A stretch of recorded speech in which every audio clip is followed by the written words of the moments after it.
Hello, you're on Reality Shadow Band. This is Chris, and I'm here today with Hunter to talk about something I saw um, on the YouTubes with Lieutenant Colonel Bree Fram of the Space Force. And this is Hunter. And I don't know what else you want to say about your experience with military or branches of government. I don't know. Do you want to give a little rundown of yourself, or do you want to just jump in the video and talk about that later? Sorry, I forgot to hit the record button on the Zoom meeting. Go ahead. I'm still recording it on the other one. Okay, So yeah, so I've got military experience. So I'm looking forward to checking out this video. now you say you've already previewed it, but we're gonna go into it. I haven't watched all of it. I've only watched snippets of it, so you've probably seen more than me. But so just stay stop and we'll stop it and make comments along the way. Undoubtedly meaningful to our next guest. Lieutenant Colonel Bree Fram is the highest ranking active duty transgender officer in the U.S. Department of Defense. Okay, I'm gonna speed this up because it's just too much to listen to. She's an astronautical engineer in the United States Space Force and currently works at the Pentagon developing space acquisition policy. Bree also co-leads the Department of the Air Force LGBTQ+ initiatives team, which eliminates barriers to LGBTQ+ service. We're thrilled to have Bree join us today to talk about trans rights under attack across society and the importance of inclusion in the military, the business world, and beyond. Bree joins Terry Burns, investor, board member, and co-chair of Fortune's Brainstorm Tech for today's conversation. Please welcome them to the stage.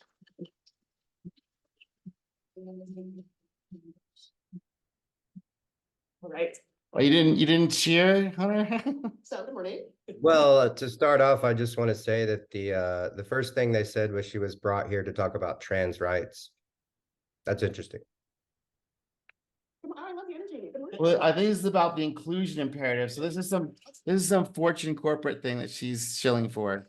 Okay, so let's get into it. You are an active duty lieutenant colonel and astronautical engineer in the United States Space Force. What is the mission of the Space Force and why do we need defense in space? Well, the mission of the Space Force is to secure our nation's interests in, from, and to space. So in short, that means we need to be sure that we can access the space domain. We need to be able to protect, defend, and know what's going on in space. And then we need to bring all those amazing capabilities that space delivers back down to Earth. Now, Okay, hold on a second. So Hunter, let me ask you about all this. What are the egg scramble or what are these things right here?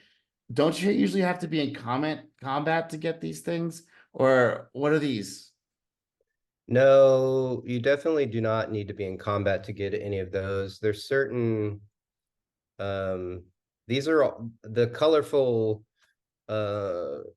ribbons that you see are basically medals that you get over time. Now, these can be service medals, like if you were to serve in Afghanistan or Iraq or in a live mission scenario, you would just by setting foot on land, you would get a service medal. So that could be one. She's got a couple service medals. You could be a cook and get one. Anything really. So how does it make I you don't. feel to see all that stuff on them? It feels Looks like she's got a Iraqi service medal, which is that center one with the gold around it. She's got, you get terms of service. So if you're in for 8 years, you get one. You get them for various things. The longer you're in, the more it grows.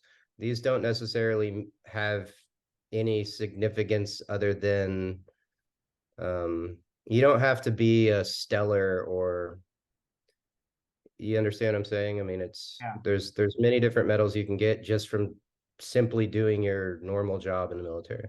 Yeah, and I'm just gonna say one thing. I know that everybody's got this thing about like gendering properly, but to this person is a man to me, and I'm gonna call him a man, so I'm gonna say him, because this is a man. I'm not gonna participate in their delusion, and so that's just I respect them as a human being. I respect their human dignity, but I'm not gonna placate their delusion. So I just want to say this dude, in my mind, I don't know. It's just.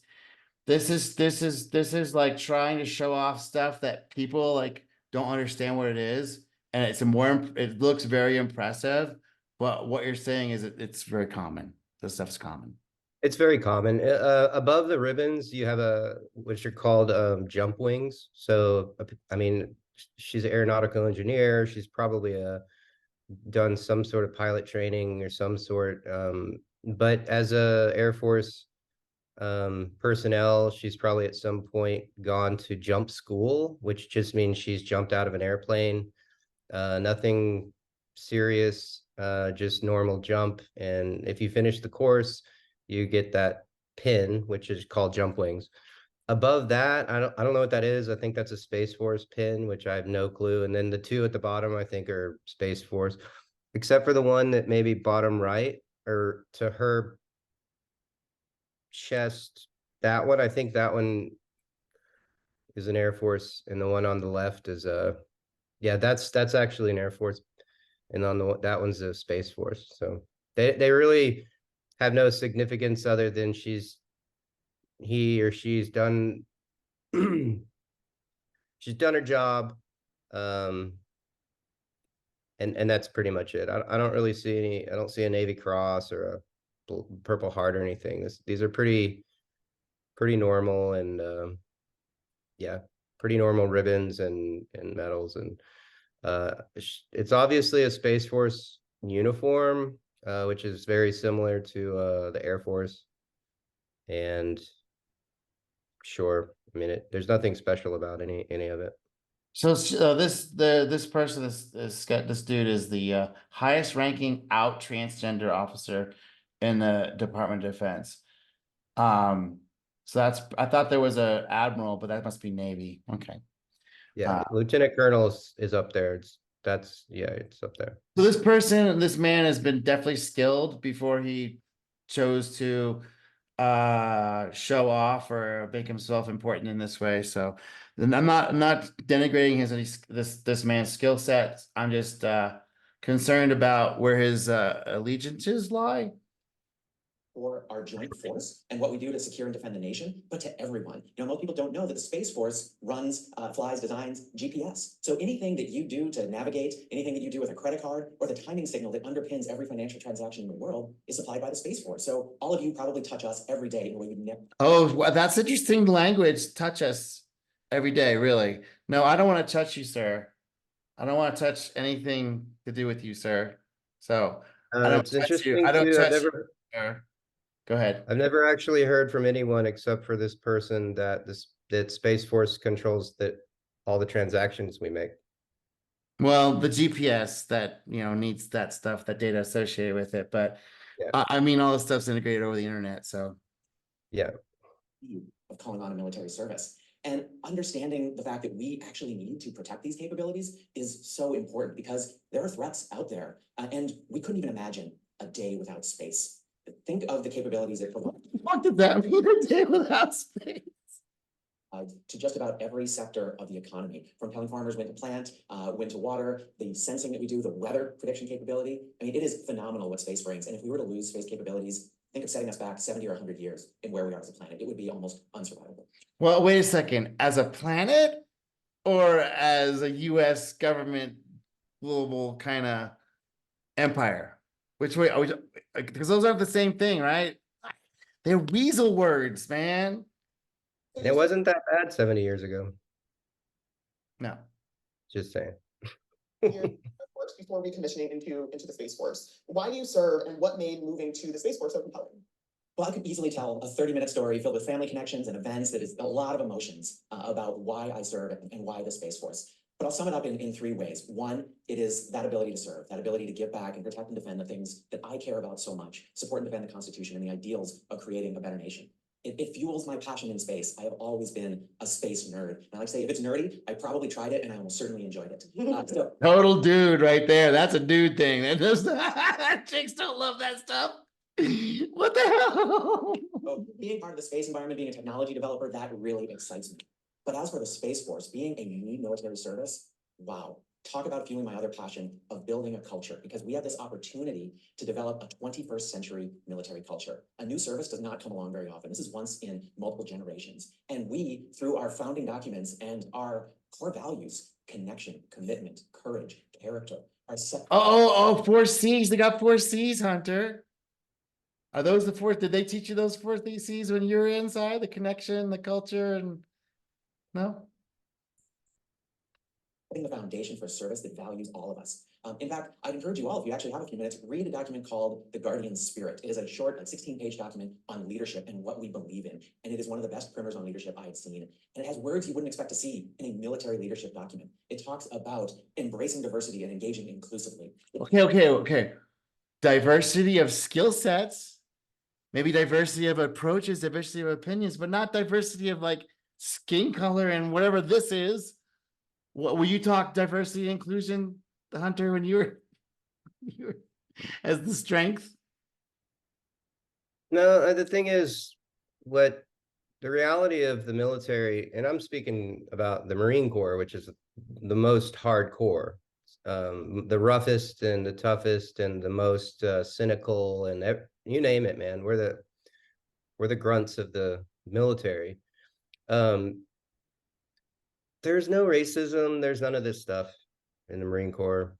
Nobody talks about it. Are there gay guys? Yes. If you're doing your job, that's all that matters, and nobody says anything. If you're trying to push something on somebody, then you're gonna get your ass beat. I want to back up a little bit and stay with the video and actually talk about the what she's talking about, building a culture. Now, when she starts getting into this is where I think it gets really interesting, because I've never heard that ever from anyone as a part of service in the military. And to hear that, and the way that his voice gets super robotic, it's kind of like, I kind of feel like I'm talking to an AI bot, or listening to an AI bot, the way that he's describing this culture building. That's kind of spooky to me, because now we're talking about this military branch that feels that they're controlling our safety, have complete control of our safety in space, and they're going to build us a new culture. What does that mean? And since when does the military have anything to do with our belief system, when they're here to protect our belief system regardless of whatever it is? So what is she talking about when she's saying building a new culture? What does that mean? Why don't you just protect what we want to believe? That's because she's being completely hypocritical. You know what I'm saying? She's saying, I want to be accepted for who I am. And I've struggled all Whatever this that time. is today, this moment. I've struggled this whole time and lived in the closet, or had to live in the closet this whole time in the military. And now I want to build a culture for other people. I want to push my beliefs on other people. You're a complete hypocrite already. Boom. First of all, hypocrite. And just Trying to control other people. Complete lack of self-awareness. Complete lack of self-awareness. It's always me, me, me, me, me, me. And that's the part that makes it really scary, that's coming from a military person. Completely cold and robotic. That this person, doesn't matter if this person is a man, a girl, a man, a female, or anything. The whole setup is he or she, this person is, there's something going on with this person that it's I see just cold, sort of cold nothingness in the eyes, and just basically it's scripted, and I don't feel like any warmth or protection from this person at all. Like none. And it doesn't matter what this person identifies as. It doesn't, I don't care about that. I see someone trying to cold and is working for some sort of agenda, and it's trying to convince me something that culture building, like build what? Like we live in a culture free society. Free culture society. There's not an American culture. There's many. That's America. Like, come on. Back when I was in the Marines, if guys were Muslim and they wanted to pray, they would pray. That's it. Yeah. Anyway, you can go. The other part that really concerns me is the sci-fi thinking. That this guy really does think he's going into some sort of sci-fi Star Trek future, and he's gonna make some sort of culture history thing that he's seen in the movies. and on the Hollywood video. This is that when they talk about that predictive programming, or that I call it proactive programming, this is the result of that shit, where It's they're that completely delusional. They're in a very much in fantasy land about almost everything. It's obvious because they're super confused about what actually woman or man, what we're here for, like completely missing the point in this sci-fi video game reality. And they are dragging our government and our military into this very odd, strange world. And the fact that this dude starts talking about cyber like it's a thing. Are you kidding me? Those are backdoor hacks into everybody's device so they can monitor and use you as a weapon anytime they see fit through the mind control bullshit that's coming through these devices. Anyway, I'm sorry, I've got off the track there, but I yeah, definitely want to 100%. touch on that. Yeah, 100%. I agree with you. The value of openness, authenticity, and vulnerability. Oh, openness, authenticity, and vulnerability. Really? In the military? Are you fucking kidding me?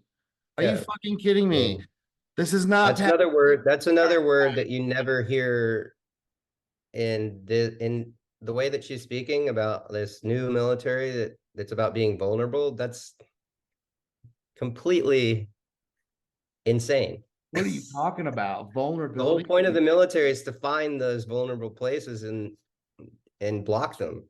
Like, it's not about being vulnerable. It's about doing your job. That's what it's about.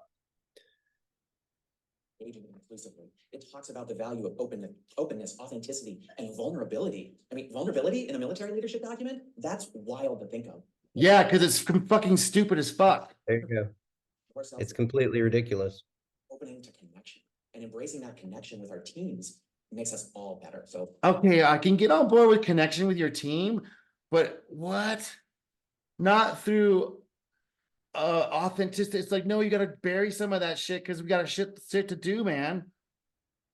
Like, what the fuck? No. I mean, I don't really understand what that means. I mean, does that mean that you get to, I mean, change your uniform because you want to be authentic? What I don't understand how this. Do you I come don't. dressed as a The thing pony? I don't That's my understand authentic, about. Hunter. My authenticity is I dress as a pony. So I gotta dress up as a pony all the time. Sorry. Well, that's what I mean. It's how does this improve the mission? I don't know. It doesn't. They How don't, does that's authenticity mentioned. improve the mission? Like, because it's all about the mission. It doesn't matter what you are in the military. The mission is the first rule. First thing is complete the mission. Get the mission done. Now, it doesn't matter what you do. It doesn't matter if you're Delta 8 or Delta 6 or Navy 6, SOCOM, JSOC, it doesn't matter. You can be tip of the spear or you can be in support, but the number one, get the mission done. It And seems what like she's talking about, how are these things going to implement a team that's going to get the mission done? Like, is it going to provide? I don't know. this It seems man like a bunch is of on a nonsense. mission to like make the military soft. If all of the soldiers were like this man, what would the readiness be of the U.S. military? If we took on every single thing that this man is talking about and made every soldier this way, what would the readiness be? It's already happening, and we're actually it's the first time and since I think ever in history that the U.S. military is not capable. It's not ready and capable to fight in any war. We don't even have enough uh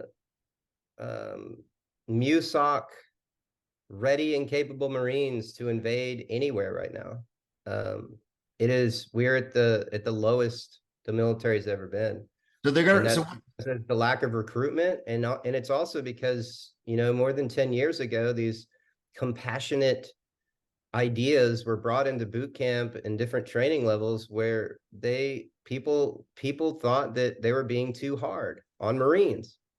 And they brought in these systems that, recruits could pull out cards and they would get a break and stuff like that. And that's what she's talking about, this compassion, vulnerability, openness stuff.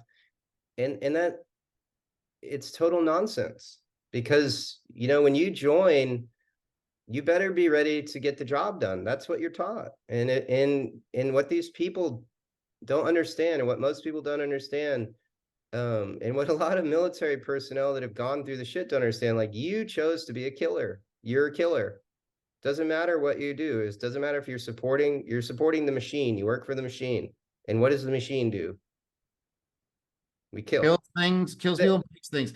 And Kill that's people. the respected thing because it's usually supposedly done for a purpose where we're preserving the freedom and liberties in the United States, but it's something else now.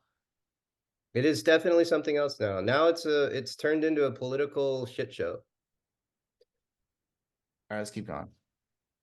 I could not be more excited than to be part of the Space Force and the culture that we are building. That's awesome. And to that point, in that spirit, vulnerability, openness, diversity, inclusion, today's National Coming Out Day, you have said before, quote, it took me a long It's time National Coming Out Day, Hunter. You gonna come out? to get to the point of this is who I am. So I want to ask you, what gave you the courage to come out into your full self and tell the world who you are? My journey to authenticity was a long one, and for most of my military career, I was prohibited by policy from coming out, from in fact even letting a word slip that might get to the wrong ear that I was trans. Because if it did, I could have lost my career for something that had absolutely nothing to do with my ability to serve. But still, when that moment came, when I could come out, I was afraid. Okay, maybe not affect your ability to serve, but it definitely affects other soldiers' ability to serve. Hello? Exactly. What the fuck? You're not the only person in the military, dude. Exactly. Because You're here's the under thing. arrest for the other soldiers that you care so much about. What the fuck? I don't get it, man. Go ahead, I sorry. mean, that's exactly the point that I've been trying to make, is that when you're in the military, it's about doing your job. Every day you have a new mission. Every day you're on a schedule, and you got to do your job. You get your training done, you get whatever you need to do that day, that cycle, that shooting range. You do your job. And anything that takes away from you doing your job the best that you can hinders the rest of the team. Okay? Now, this includes your emotional intelligence. If you're bickering and complaining that you're not being treated the right way, it gets in the way of the mission. It gets in the way of the job. And it's different in the military than a corporate job, because we are here to get a mission done. All right. I agree. I didn't know what the reaction was going to be when that message got out into the world. Yeah, people aren't gonna like it, dude. It took Yeah. When the Secretary of Defense in 2016 finished speaking to say trans people can now serve openly, I had a Facebook message ready to go to the world and a letter to go to my colleagues. And once I got up the courage to hit post, to hit send, I ran away. Yeah, because you know why? It's because people hate that shit. We're over this shit, man. This thing has got to collapse and go down, or just people come to their senses real quick. I went and found the gym underneath the Pentagon, got on the elliptical machine, and I went nowhere faster than I'd ever gone anywhere. Yeah. Oh, this is a very good symbol for this guy's whole fucking thing. With all the nervous energy I had. But eventually I did have to go back to work. And I sat down at my desk, and one by one, my colleagues walked over to me, shook my hand, and said, "It's an honor to serve with you." And I was floored. That was a moment that will live with me forever, because it was truly my honor to serve with them. And what we're trying to do, trying to accomplish, is so important. But still, that courage to come out is something that everyone has to face. And for anyone on National Coming Out Day, coming out is not a single event. It is a process. It is something people do over and over again. With the picture that sits on their desk of their family, or talking about the pronouns of their spouse, it is something that happens again and again. And you always have to do that risk management to think through that process of, am I going to be okay if I Okay, the gay thing is one thing. This stuff is like a whole different level, whole other level. I can kind of sort of understand the gay thing. I get it, kind of, sort of. But make it the primary thing? No. Because I'm not coming out and saying, look at my big nuts, look how much pussy I get. Like, if you're doing that all the time, no, we don't want to see that either. Hello? But this tranny thing, I'm sorry, is going somewhere else that I don't understand. I don't fully comprehend why people are getting along with this. This is delusional, schizophrenic, odd, attention seeking. And I don't how this got to the military. out in this situation. So for me, a lot of it was, if not me, then who? Because there's almost a sense of duty, a sense of obligation to take care of the others that are going to follow me. As one of the senior most trans folks in the military, we embrace that leadership ethos of leave no one behind. How do we bring people along behind us? How do we make sure that they don't face the barriers that we had to face? Okay, so wow, he's mixing stuff together, Hunter. He's mixing Yes. the courageousness, that soldiers give to each other on the battlefield for everybody, whatever the reason is. They're doing it for somebody else. They're not doing it for themselves. I mean, 5% themselves, 95% somebody else. And then they're blending it in with this tranny thing, this trans trying to be something I'm not. You gotta believe what I think is going on in my head today. It's gonna change tomorrow. Who knows? It'll be flip it back. Who knows? Then you gotta go do that. You gotta keep up, Hunter. We got a list of things you gotta keep up with. So, any comments? No, I agree with you. There seems to be some sort of mental distortion with this person.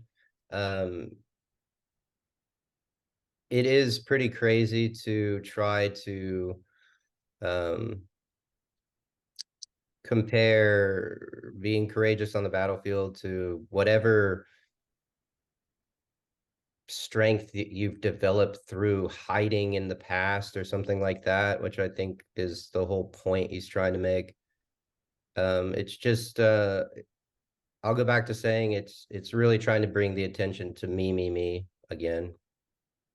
And I think that's the problem, because a person like this in the military is dangerous because this person obviously has a personality that I come first, not the mission, the team comes first. And in the military, the whole reason that you go through the training is because, every man makes it back. It's all about the team. It's not about me. It's not about the I, it's about the team. It's about the unit.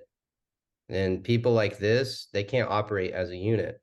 They've been shattered in the past, and that's why they talk about authenticity.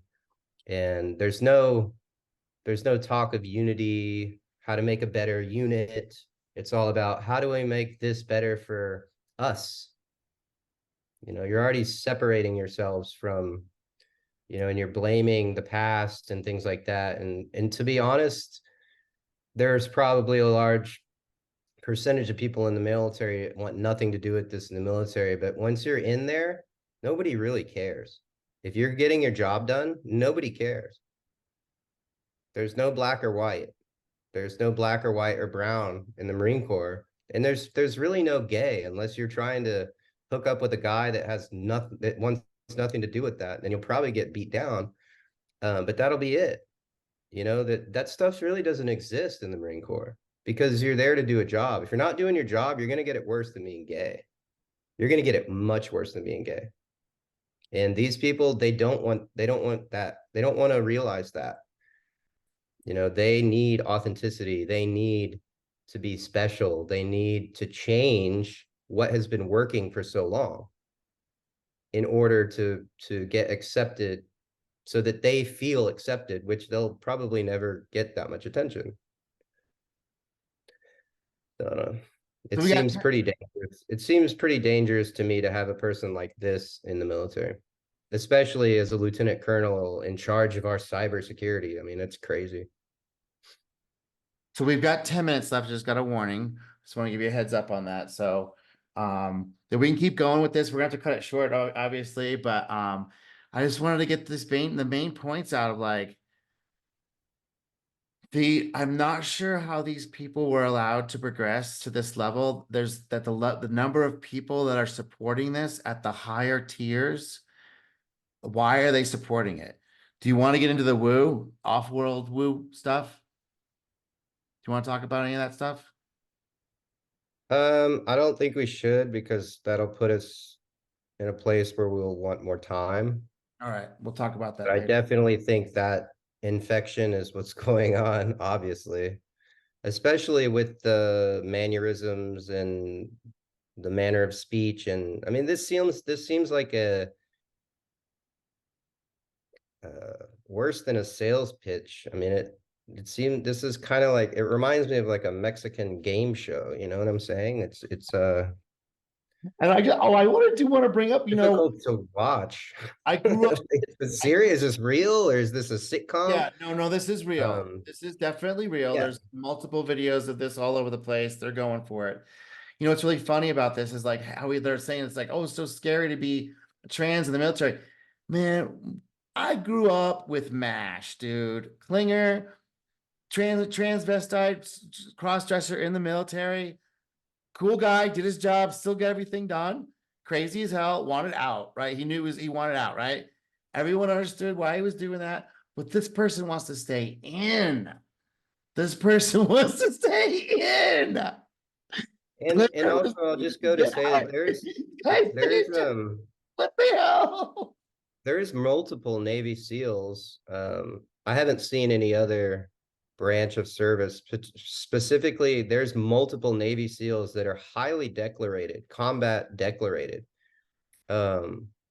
Multiple tours in many different areas that have come out as trans and cross-dressing, and have done really great interviews about their whole process that are very eye-opening. And none of them have talked about the issues that they had while they were in being trans. It was a kind of brought up how this occurred and why later, but they all talk about they all had good support from their teams. They got the job done. They were good Navy SEALs. They did missions. You don't do missions unless you're good, because you have to be accepted by your team. So the fact that these people were trans, and obviously their teams know, but they're operating, but then kind of putting that in another place. Like there's a time and Yeah, a place. There's a exactly. time and a place when I go home, and these people are actually married, like married to women, I believe it. and are still married to the same women, I believe and it. are still trans. I believe it. And there are these interviews. I forget the names, but there's several, and it's really interesting. But there's a huge separation. They talk about it. Yeah, when I was in operations, doing my job, it had nothing to do with anything. Nothing to do with anything. Like Yeah, I guess how does my gender, or how does that orientation have anything to do with the mission? It doesn't. right, right. And That's go back to my point. These people that are trying to change, like build a culture and change and add authenticity, it's not about the military. It's not about the Constitution. It's about them. It's about their emotions and their personality. It's about the life that they want to create for themselves, because they can't handle being in the life that everybody else is in. So that is mental disorder. That is gender dysmorphia, and not being able to handle gender dysmorphia. You know, I think there's levels. I think there's people that have accepted, yeah, I have gender dysmorphia, but it makes me happy, and I'm going to choose to do this. They've accepted it, and they can emotionally take on that life.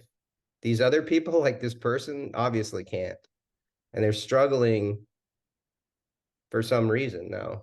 It may not be all because of them. It could be because of some abuse or some other power that's infected them or something in the past, which normally is the case, but which is not their fault. But it is their problem. scary to have Yeah, their somebody problem is that their this obviously has, has access to our intelligence in the military, that speaks and acts in a way like this. It's crazy.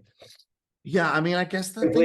Completely hypocritical about what the military's purpose is. You know what I'm saying? Like, the military has no business trying to mess with any culture in our country, period. And yeah, it's not why we're here. We have we have our own groups in the military for that. you know, and we know who those groups are, Yeah, I but they think. don't talk about that. So. Yeah, I think the thing that really bothers me is them trying to push this on everybody else. That's the part I think I really have a problem with, is that, okay, you can believe it, but you're trying to push me into believing it. I'm Yeah. sorry. I'm sorry. I'm gonna have to push back. Sorry. You've And you just now hit the nail on the head, though. trying I to make mean, me a bad, you're saying I'm a bad person. You're saying I'm you not just summed up. I mean, authentic you or just summed up the last. You just summed up the last 6 to 8 years of what's been going on in our country. That's the biggest problem, is that these people trying to push their agendas on to other people. It's this forceful push, and it used to be so hidden, and kind of snaky and hidden and MK Ultra style. Now it's people openly doing it, and it's gotten crazy and violent, and I mean, this is the collapse of our social collapse that we're going through because of it. Yeah. And this is how civil wars are started. Mm-hmm. When the weakness happens. Yeah. So we Yeah. have 2 minutes left. Do you want to have any closing comments? I don't really have any closing comments. I mean, it'd be good to follow up on it and talk about the other side, Yeah, the I think fun I might get a subscription to Zoom just for this type of stuff, or find another service. Zoom works pretty good. We'll see. Anyway, I just wanted to bring this up with you and like discuss it with you, because it's just honestly being coming from a military family and growing up on military bases and being involved with that. This is just, I don't see how this was even possible. And I don't know how it bodes well for the readiness of our military if anything were to happen. If this is common now. Oh, I mean, I can tell you right now, and there's some great people talking about it. Um, there's a couple great colonels talking about it on YouTube now that our military's not ready for anything right now. So, Well, let's talk more about some of the other aspects of this that may not be totally visible at the moment and probably not talked about very much. And I appreciate your time, Hunter. yeah, thanks. Okay. I'll call you back on the WhatsApp. All right, take care.